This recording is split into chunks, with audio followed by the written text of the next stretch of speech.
As usual, so far in this hearing, it looks like my colleagues, the Republican side of this panel, is here to champion corporate interests over workers and consumers. Today, their obedience is making them argue against even reasonable regulation of the AI industry. While not surprising, it's still incredible to see them making these claims with a straight face, given everything that's going on. Let's start with the fact that the Trump administration and its billionaire overlord, Elon Musk, are weaponizing AI to carry out their lawless and unpopular agenda. They're using AI to arbitrarily surveil students, expand the power of DHS and ICE, and gut federal agencies. In the hands of billionaires and authoritarians like Musk and Trump, AI is a loaded gun waiting to be used on immigrants, workers, and consumers. This is exactly why it's absurd to oppose common sense regulation of the AI industry. Let's talk about what that common sense could be. It's also absurd because we know what happens when we don't enforce antitrust and consumer protection laws against technology companies. As my colleagues have pointed out, the failure to apply these laws to big tech companies at the dawn of the social media age has led to the dominance of these companies, which has routinely abused workers, exploit consumers, and deployed their technology to expand surveillance and trample on privacy rights. That is the consequence of inaction. We must learn that from our mistakes, and we must prioritize workers and consumers over corporate profits. So let's talk about what that looks like. Commissioner Bedoya, thank you for being here today. I stand in solidarity with you as you face Donald Trump's illegal efforts to fire you and Commissioner Slaughter.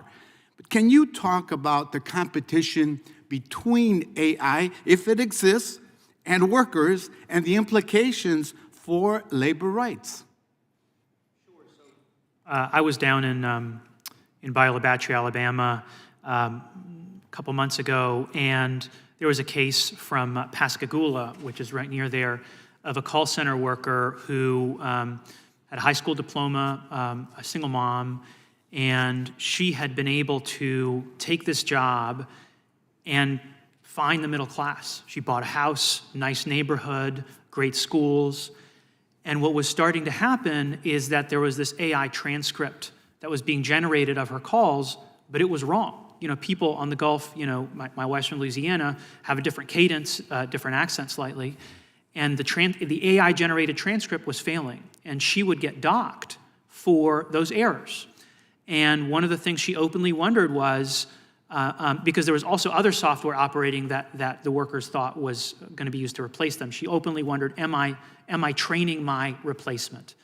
So these are the kinds of folks who may be hurt by these efforts to scan, track, surveil, swallow up all this data about people working really important jobs that might be used to replace them.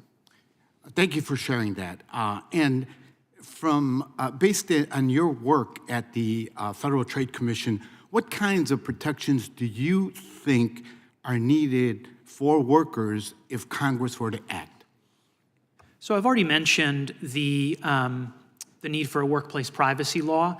The other thing we urgently need, in my personal view, is some kind of guardrails against automated management.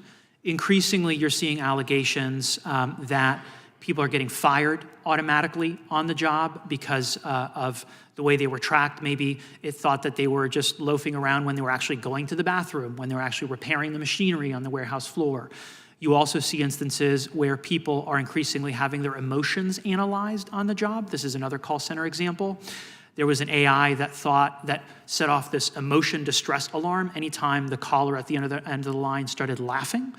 And so you have technology that doesn't work as well as people think it does, being used to fire people, dock their pay, and there need to be guardrails around that kind of conduct. Labor unions have often succeeded in putting those protections in place, but I think everyone needs those kinds of protections, not just folks who are lucky enough to be in a union.